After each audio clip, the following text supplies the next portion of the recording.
So you can see I'm wearing some tacky looking clothes today. Well, it's Tacky Tourist Day in the school where I teach. Today's lesson is a continuing part of the previous lesson on molecular shapes. We're looking at how orbitals and the overlapping of orbitals results in the shape of molecules. Today we're going to move on from double bonds to triple bonds. Okay, so what I've done is create this template here for everybody to help you with drawing all these different orbital shapes and pi bonds and sigma bonds and that kind of thing. Okay, you can just take and put it underneath your sheet that you're drawing on. If you use a white sheet of paper, it should be pretty easy to see and trace around it to get the whole structure. Okay, so let's take a look at last night's homework real quick, and we'll use that as our example.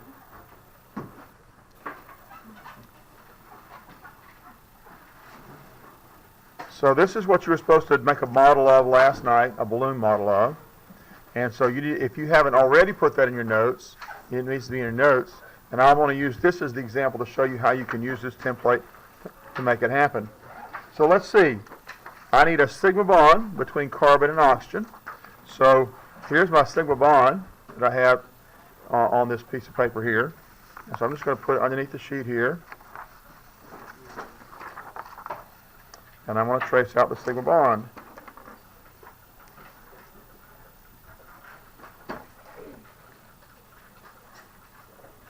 Okay, we're making drawings now. Whoever's pumping balloons back there, that kind of needs to stop for a moment, okay?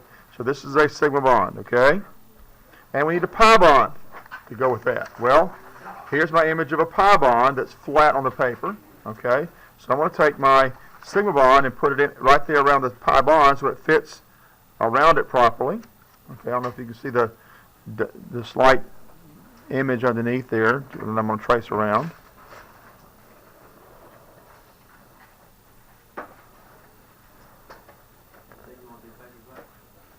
Say what? I'm going to let you keep that. I'm going to let you keep your template so you can use it for future stuff. So this is part of a pi bond, and this is the other part of a pi bond because they came out of p orbitals on this end, and p orbitals are in two parts. Top and bottom, two nodes. And so your pi bond has two nodes, okay? And we also need another sigma bond going out to our hydrogen over here. And I have a sigma bond swinging forward here and a sigma bond swinging backward. So let's put our sigma bond swinging forward. I'm going to tilt it slightly down. Doesn't really matter whether it's down or up. I'd have one that's coming out towards you. Okay? And then here's the one that's going backwards away from you. So I'm going to put it kind of, see how it tucks in behind there.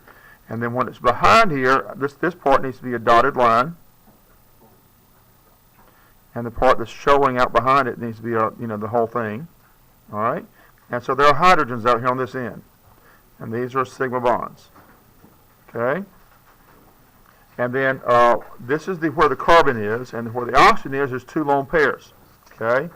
Well, you can use any one of these sets of orbitals here to show the balloon in front and the balloon in back. Okay? Only I need to kind of flip it around a little bit and make that work out. I try to make them all kind of to scale.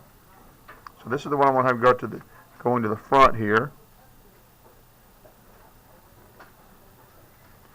And then the one in the back I need to tilt up instead of kind of down. I mean, you could do it down, but it actually goes kind of up more than down if we're doing this in the proper perspective. And actually, I should have made that a dotted line to make sure it's just in the back, fits behind this front one here. So I'm going to do this to show a dotted line. But that's why you do your drawings in pencil, so if you make a mistake, you can erase instead of having to use whiteout like I do, because I need that dark marker to show this stuff pretty clearly what's going on. So these are lone pairs of electrons here on the end. Or you can call them unshared pairs. We said you can use either term. There are probably other terms that you'll see from time to time, but those are the two I'm going to let you know about. And the pi bonds all come from p orbitals. So we need to label this p here and p here because that is an unhybridized p orbital from which we have this pi bond stemming.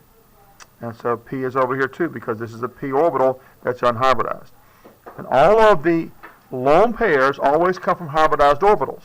And in our, where's my notes here?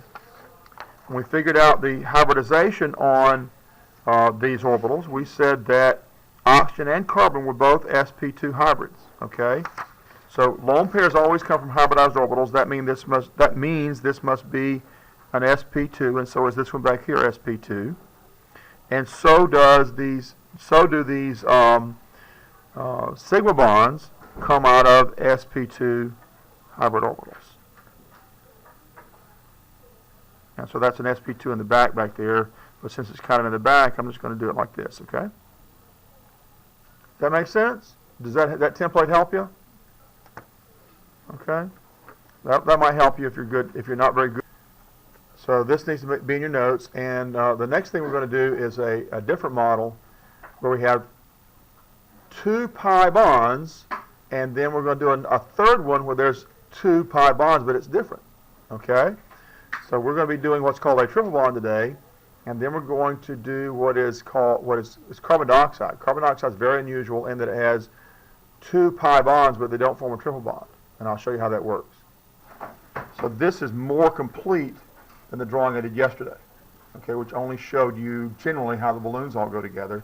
This one has all the labeling where the sp2 hybrid orbitals are, and where the p orbitals are, and where the pi bonds and sigma bonds and lone pairs are all located. So they're all labeled here the way that you're supposed to label your balloon model.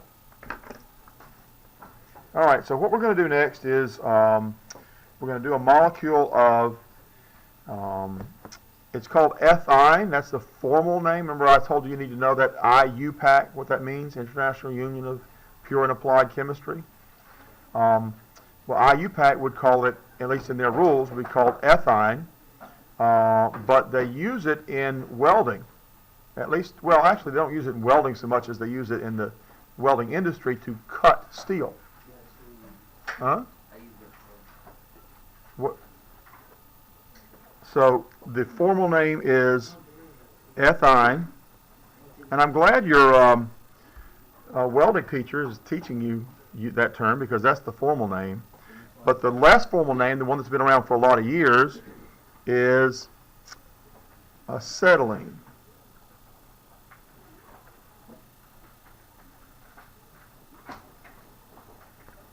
Okay, so both those mean the same thing, and the torch, the whole torch together, is called an oxyacetylene torch. Okay, because you have to have oxygen to cause the flame. Okay, so you have to have pressurized oxygen to make it burn as hot as it burns in order to cut steel. Okay, you can actually cut aluminum too, but some aluminum will stand up to temperatures you can't get with the acetylene torch. Okay. All right. So if you ever see anybody with, you know, those goggles on and those the hoses coming out to this torch and they're cutting away, well, that's called an acetylene torch. Or I'm surprised they're calling it ethyne torch. Okay. So ethyne is a combination of 2 carbons and 2 hydrogens.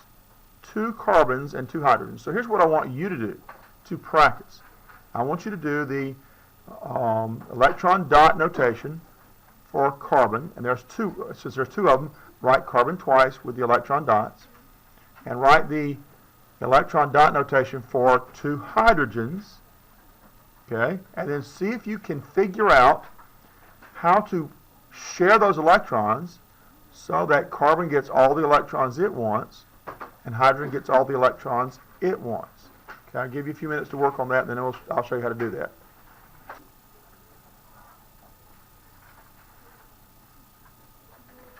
So let's see how you did. 2 carbons, and carbons have 4 valence electrons, a total of 6 electrons, but in the valence level there's only 4. So you've got 2 electrons represented by the position of hydrogen and helium here, but that's in a lower energy level. That's in the first primary energy level, and then you know that because hydrogen and helium are in the first row. Carbon's in the second row of the periodic table, and in the second row there's 1, 2, 3, 4 atoms here, 4 elements here, representing the fact that we're adding 4 electrons in that second primary level. 2 s electrons and 2 p electrons, but once we hybridize, then all 4 of these electrons are going to be in a different set of hybrid orbitals, and I'm going to show you what that comes out to be here shortly, okay? So here's our 4 valence electrons for carbon, okay? And hydrogen just has 1. And we want to share in a way so that carbon gets all the electrons it wants in its valence level. And how many does it want in its valence level? 8. Hydrogen wants how many? Just 2. And so if I share these 2 here, then this hydrogen's happy. If I share these 2 here, this hydrogen's happy. If I share these 2 here, both these carbons now have 6 valence electrons. If I share these 2, the carbons have 7, and if I share these 2, both carbons now have 8. Okay? And we're going to form what's called a triple bond here. So we've got hydrogens on the end. We're going to squeeze this together into a Lewis dot formula, and that's the way we do that. And so these 6 electrons shared between these 2 carbons have to be between the 2 symbols, and you do it like this. And there's the other carbon, and there's the hydrogen. There's our Lewis dot formula. And then the Lewis formula will replace any shared pairs of electrons with lines. So here's a hydrogen sharing 2 electrons to a carbon. And between the carbons, we've got 6 pairs of electrons, so we need 3 lines. Okay, for every pair, you need a line. And then another one over here for this hydrogen. And that's the Lewis formula. Okay? Any questions about that? All right. So how do we get a 3-dimensional shape and then get to the balloon shape? Because the balloon shape has we have to have the actual shape of the triple bond here, which is way different, okay? So if I just have 2 sets of electrons around this carbon, how do I get 2 sets of electrons around the carbon so they're as far apart as I can possibly get them in 3-dimensional space? 360 degrees all the way around, whether you're going up around like this or around like this, it's 360 degrees. What's the greatest angle I can get between 2 sets? 2 sets around, each carbon has 2 sets. Here's a set around this carbon right here. Here's a set around this carbon. Here's a set. Come on, just divide by 2. What do you get? Because it's 180 degrees all the way around, whether you're going this way or going this way, it's 180 degrees, right? I'm sorry, it's 360 going either way, but it's 180 to get the most angle, the greatest angle between them. Does that make sense? No. Okay. The number of degrees in a circle is 360. What's half of it? 180. So if you take a circle, you slice it in half, that's the largest angle you can have.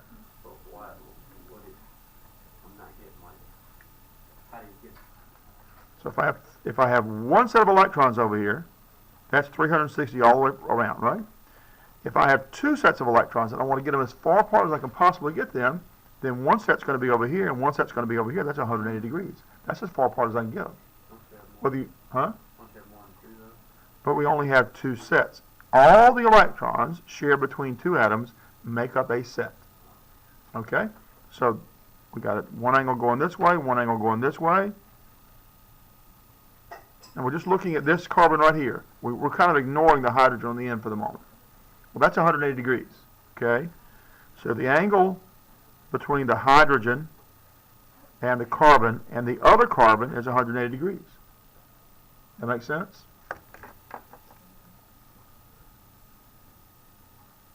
All right. Well, what's the angle between this set of electrons and this set of electrons? 180 degrees. Well, that would be 180 on this side, right? So that's 180 degrees. All right. So that's also 180 degrees. So both of these are going to be 180 degrees, right? So it's basically one big straight line. Okay? That's our 3-dimensional drawing for ethine or acetylene. Okay? Everybody got that? All right. So that has nothing to do with like the tetra thing we did yesterday? Or This is not going to be a tetrahedral. Okay? This is going to be a straight line, which we would call linear. Linear. Okay, so this is a linear molecular shape. And what would we call this one right here? Linear dot. Linear electron dot shape. Or electron pair shape is what we call it. Linear electron pair shape. Okay? Just to kind of remind you about the naming of these things, okay? So if Okay. you were to do the other carbon, then Right. We're just looking at one carbon at a time. So this drawing here is just for this carbon. If I were looking at this carbon, then I would be doing, for the electron pair shape anyway, that would be the electron pair shape for this carbon. so what does that help us do? It helps you to figure out the shape of a molecule. And that's important. You got to be able to figure out the shape of the molecule. So you got to figure out what the angles are, and you do that by looking at how the electrons are spaced out. But these are grouped together, okay? They have to stay grouped to figure out those angles. If you don't draw them grouped, you can't figure out the angles. Are they always going to be 180? Only if you have two sets of electrons are they going to be 180, okay? If you have more than two sets of electrons around your atom of interest, then it's not going to be a 180 degree angle. Okay? You have to kind of figure it out as you go along. You know, it's just a puzzle. You know, I mean, you guys do more complex stuff on than this on playing video games. I play video games. I don't play them very much, but there's more complex stuff on video games than this. You just don't realize you're doing it because it seems like a lot of fun, and you're figuring out as you go along, and we're just figuring out as we go along. Okay? But when you build up all the stuff you learn to do in video games, it's more complex than this. I mean, I watch my kids play Halo, and I can't. What? That's just like blows my mind. All the stuff you got to figure out about Halo. You know, I don't know if y'all still play Halo, play that or not, or whatever. But it may not be a popular game anymore. I don't know. All right. What do you play, Mr. Jack? All right. So let's take a look now at the shape of the triple bond here. Okay, because this is just the shape of the overall molecule. It doesn't look at the shape of the actual triple bond. Okay, so let's look at between carbon here. Let me find my template to show you guys how we're going to use that. Between this carbon and the next carbon, there needs to be a sigma bond.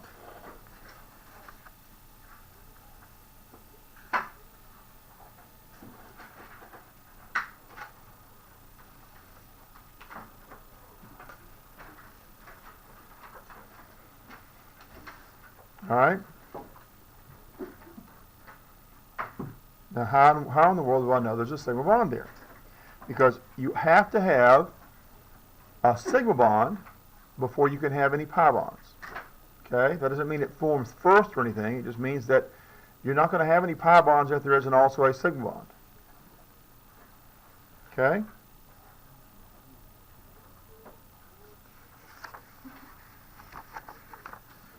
All right. I also want to drop back here and let's talk about orbital notation and show you how we get the correct orbital notation for a hybridization that will let us do what we're going to do. So here's our unhybridized set of orbitals for carbon.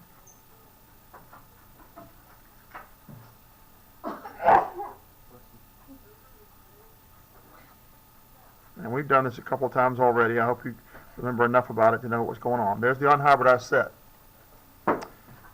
In order to have 3 bonds between 2 atoms, as I do here, I'm going to have 6 electrons shared between those 2 atoms.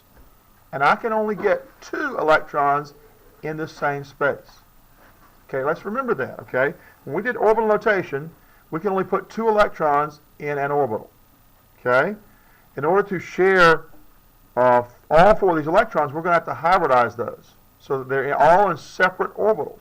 All right, be able to do all this because only 2 electrons can be in an orbital, and these bonds are orbitals that are shared between 2 atoms. So what we have here is a drawing of a bond where we're showing the sharing of electrons between these two atoms. Okay? All right.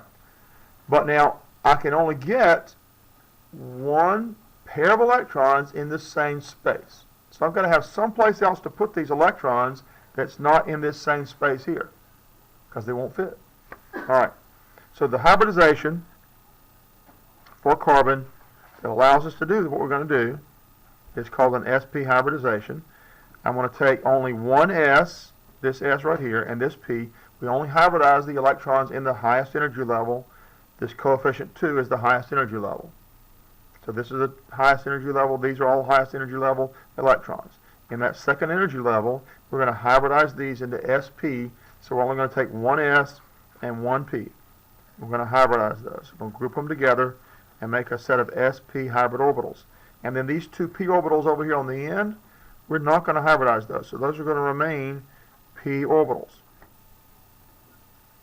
Now I'm going to go back and count 1, 2, 3, 4 electrons, all the electrons in the valence level. And when I put them into these orbitals, I'll put them in there one orbital at a time and pair up if I need to. So 1, 2, 3, 4, and there's no need to pair up. But this allows us to have 4 half-filled orbitals through which I can share electrons. So I can share 4 electrons from 4 different places. Yes? How come we don't have... I've got a set of 4 orbitals here in the valence level, okay, before I hybridized, and I have 4 orbitals in the valence level after I hybridize. Okay? And these are in the second level. That's it. That is the valence level for carbon. Might be a different valence level for another atom. So how do you determine, like, when it's like if it was to be, like, 2sp squared or something like that? How do you determine? Well, it depends on what I need to make it happen. In order for me to have a triple bond, I need to have 2 p orbitals that are unhybridized, and I'm going to show you why that's the case here in just a second. Okay? All right, so using this template, I know I'm going to have 2 pi bonds to make this happen, but I'm going to put it on here and show you where I get those from, okay? So I'm putting it right here, and let's see. So both these carbons have 2 p orbitals that are not hybridized. See, I've got 2 p orbitals that are not hybridized down here in my orbital notation. So I've got a p orbital that's going up here like this, and out in front, I've got a p orbital going here and here. Okay, I've got a p orbital over here on this carbon going this way, and a p orbital going this way. Remember, a p orbital has 2 nodes, so these 2 balloons here and here make up 1 p orbital. And then these 2 balloons here that I'm showing here make up another p orbital, and the same is true on this side. Okay, well, those p orbitals are going to reach across and join together. Okay, so this p orbital here is going to join up with this p orbital here. It does so like this.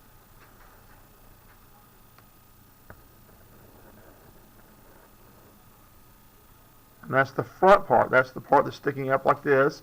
And the other part on the other side is going to go back behind.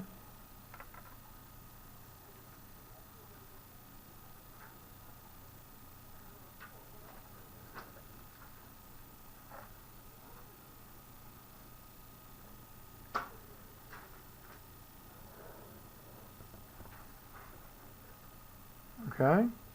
A little sloppy, but that's kind of the idea. And the other p orbital then is going to also join up. These 2 p orbitals going here and here, they're going to join up.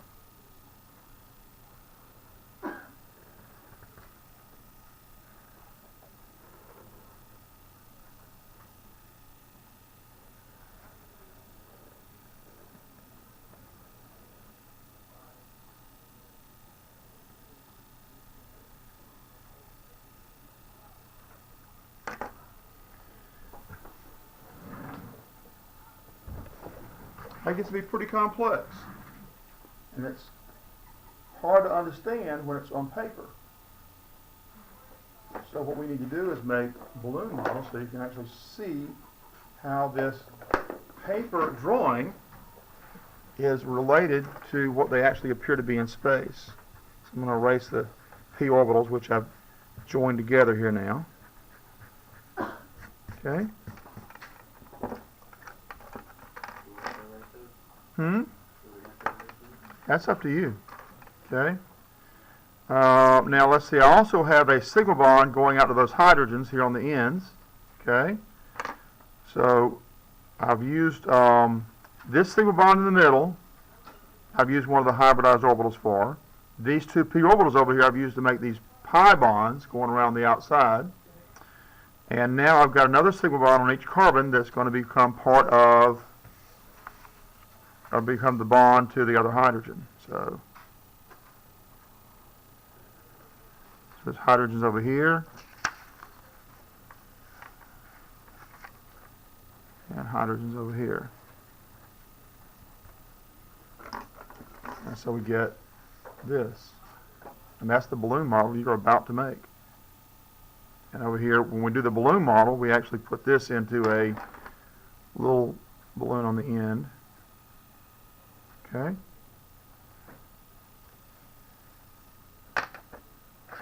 So this is a sigma bond.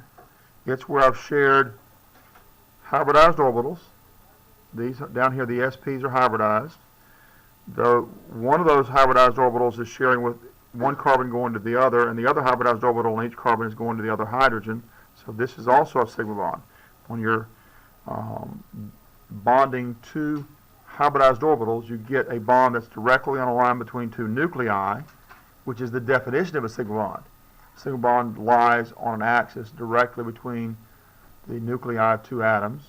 So that's a sigma bond, that's a sigma bond, that's a sigma bond. And these pi bonds then, you've got two different pi bonds. One is in front, one of the pi bonds is two nodes, one in the front here and one in the back here.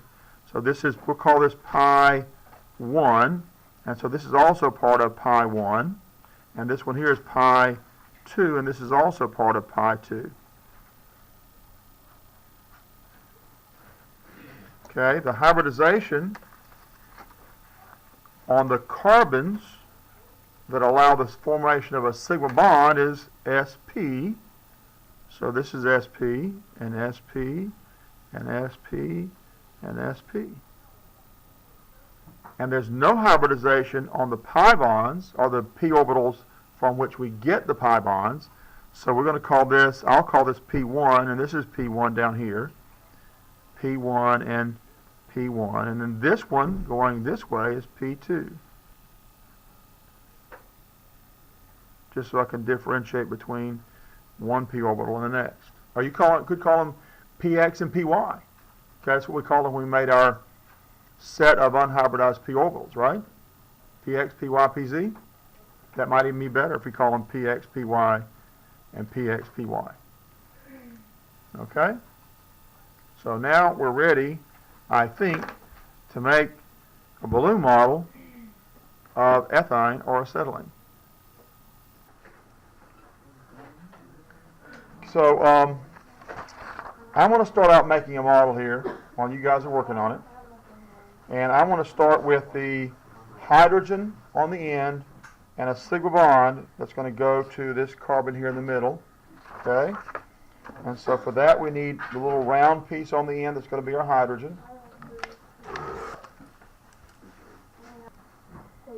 So you're going to blow up your balloon like this, and you're going to pinch it off at the end to make your hydrogen. Okay? And twist it to make a hydrogen. Okay? Tie that off. And then after you get it tied off, then you can blow up a section behind it about 9 inches. Don't make it really, really, really long. We don't want to have sigma bonds that are like 4 feet long. Okay?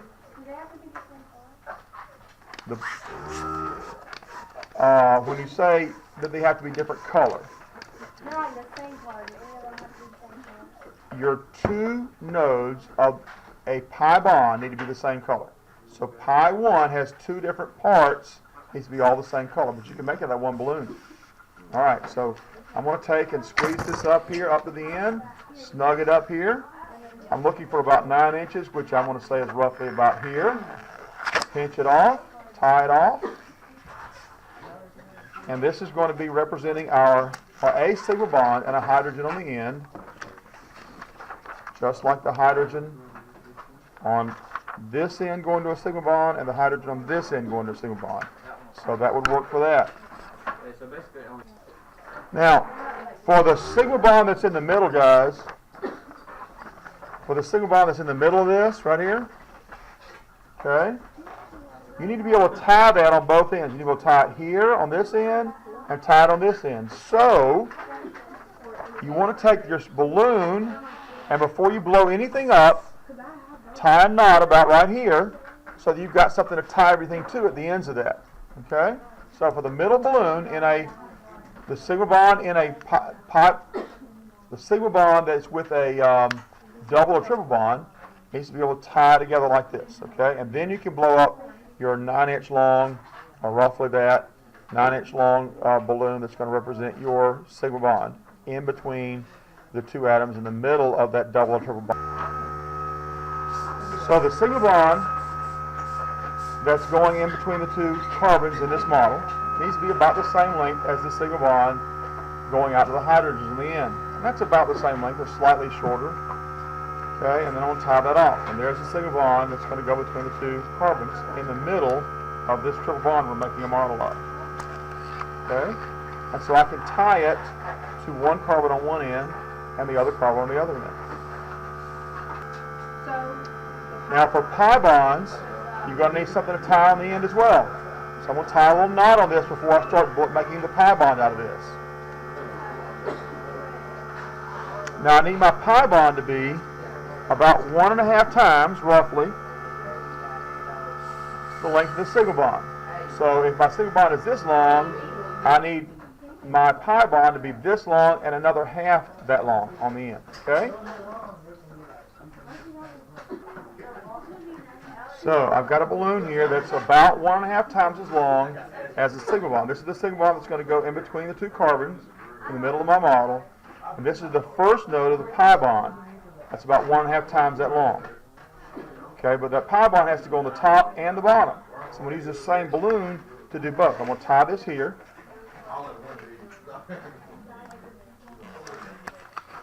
And now I'm going to blow up another section of this same balloon, the same length, that's going to make the other half of that pi bond. You can do it. Okay, so here's the first part of the first pi bond, and I need the second half of that. You got two nodes, one going above and one below. I need this second node to be about the same length as this one. So I'm going to pinch it there, twist it off, and now I've got two nodes that are going to be the same length.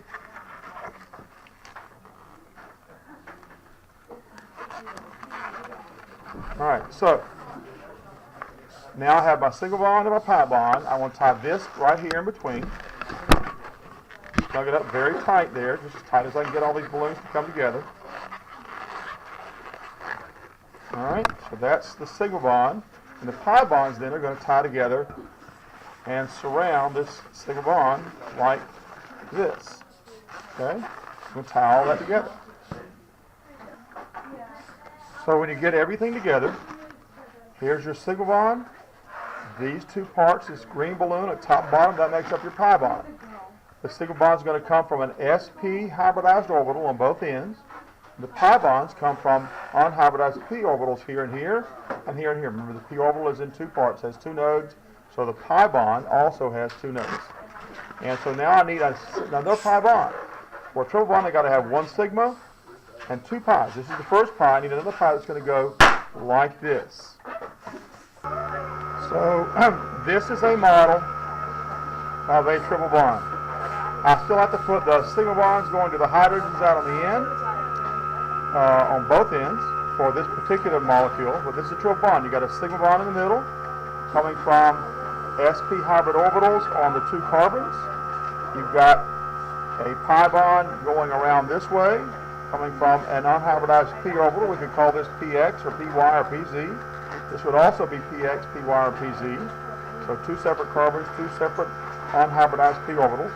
And then the green balloon represents another pi bond on a different axis. This might be pi 2 and this is pi 1, or you could call this, if we're going to call this pz, this could be pi z. If this is going to be py, then this could be pi y. Both of these green balloons are the two nodes, the two parts of a pi bond. So your completed model looks like this. Okay? The completed model looks like this. All right. So we're going to label everything. This is a hydrogen atom, so you're going to put a big capital H here. You've got a sigma bond. Any bond that lies directly in a line between the two nuclei, two atoms, and carbon's here and hydrogen's here, that's a sigma bond. So you're going to label this sigma. The carbon is hybridized, sp. So the sigma bonds are lone pairs, and there are no lone pairs in this case, but sigma bonds and lone pairs come from hybridized orbitals. So this has to come from an sp hybrid orbital, and so does the sigma bond in the middle here have to come from an sp hybridized orbital. So this gets labeled sp, and this gets labeled sp. These get labeled p. You might call this px, and this red one is py. So this is a sigma bond. You're going to label this white balloon here, or what's my white balloon in the middle, sigma, and your pi bonds need to be labeled separately. So these two red ones would be pi 1 and pi 1, or maybe pi y and pi y, okay? Because this would be one node, this would be another node, just like with our p orbitals having different nodes. And so you just keep that process going. All the hybridized orbitals forming these sigma bonds, those come from sp hybrids. So you're going to label sp here and sp here, and sigma bonds on here. And when you get it all labeled, then you'll get credit for that work. Now you want to trim off all the extra little balloon parts here, but you might want to leave just one, so you can have something to carry it around with. You can tie a string to that to carry it with if you want to.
So when you finish your model with all the labeling and everything, oh, thank you.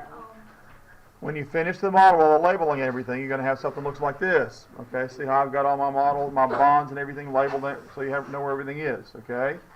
Now you can imagine on the paper, if you're not used to thinking in 3 dimensions and looking at models on paper and then imagining what it looks like when you're looking at a balloon model, imagining what it looks like in 3 dimensions, it's kind of hard to do.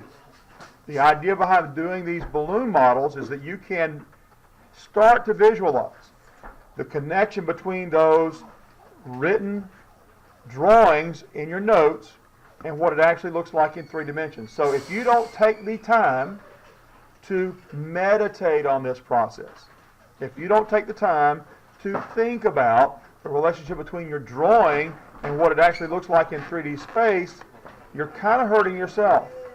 This is something you kind of need to know and understand. Okay, we're taking a lot of time in class for you to make these, so please don't just sort of shortchange yourself in not taking the time to try and get it sort of soaked into your brain, okay? That's really important. That's the idea behind doing all these models. Okay, homework. Well, we're almost in the period. Homework. Tonight you're going to be doing a balloon model of carbon dioxide.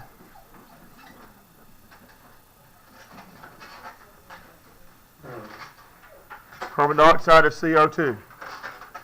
Okay? So there's one carbon. Carbons have how many valence electrons? 4. 1, 2, 3, 4. There are 2 oxygens, and how many valence electrons do oxygens have? 6. 1, 2, 3, 4, 5, 6. 1, 2, 3, 4, 5, 6. And I put them around there because I already know kind of where I'm going here, okay? So if I share enough electrons between this carbon and these 2 oxygens so that they both, the carbons and the oxygen, have a full valence, which is 8 electrons for both, what I'm going to do is share these 2 in the middle. There's a sigma bond, then I got a pi bond here and a pi bond here. So what I have here are 2 pi bonds, but they're not forming around a single sigma bond. They're forming around 2 different sigma bonds going on either side of the carbon. Okay? So when we get the electron dot formula done, the Lewis dot formula done, I'm sorry, there shouldn't be 2 dots there. So that's the Lewis dot formula for carbon dioxide. And the Lewis formula then, I replace pairs of electrons with lines. So there are 2 pairs between each carbon and the oxygen. So that's 2 lines. And you got to put your lone pairs over there. There's your Lewis formula for carbon dioxide. Now, what that means is between the carbon and the oxygen, there has to be a sigma bond because you can't have a pi bond without first having a sigma bond. But you have to have a pi bond. The second bond here has to be a pi bond.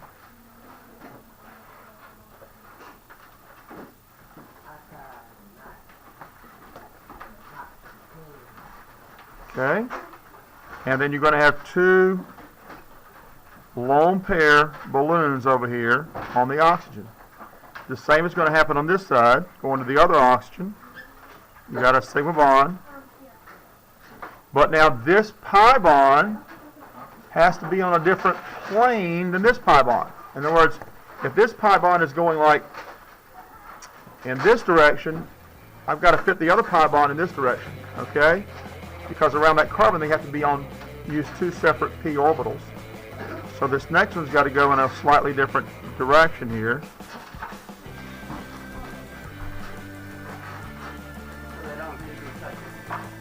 That's right. You're basically doing the same kind of model, all right? But you're...